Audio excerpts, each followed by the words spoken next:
In this example, we're going to go ahead and solve this absolute value equation.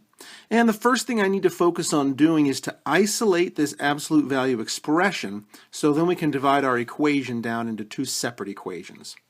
So in order to do that, I need to first subtract 5 from both sides, so these 5's will cancel, and I'll have 2/3 times our absolute value expression equals, it looks like 6.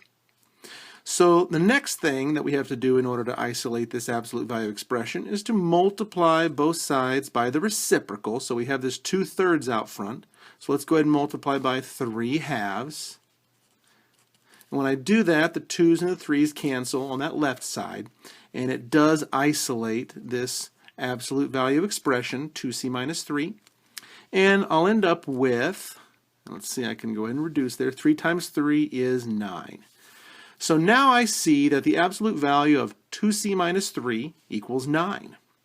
Well, of course, I know that since I'm taking the absolute value, this 2c minus 3 could have been 9 or negative 9, because when I take the absolute value, it always makes it non-negative.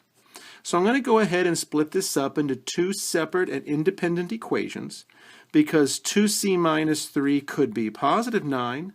Also, 2c minus 3 could be negative 9.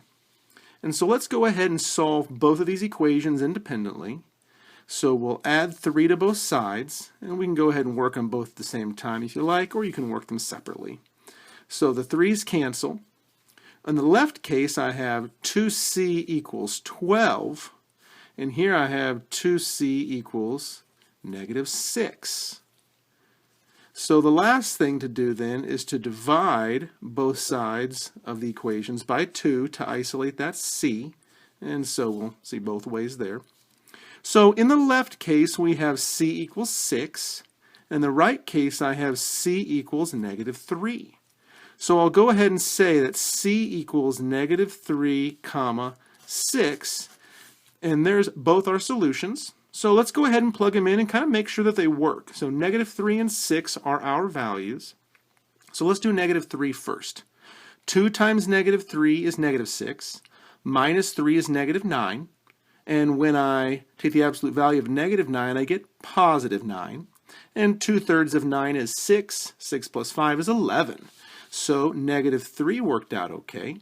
So let's go ahead and plug in 6. 2 times 6 is 12, minus 3 is 9, and you'll see the same thing. 2/3 of 9 is 6, plus 5 is 11. So the 6 also works as well.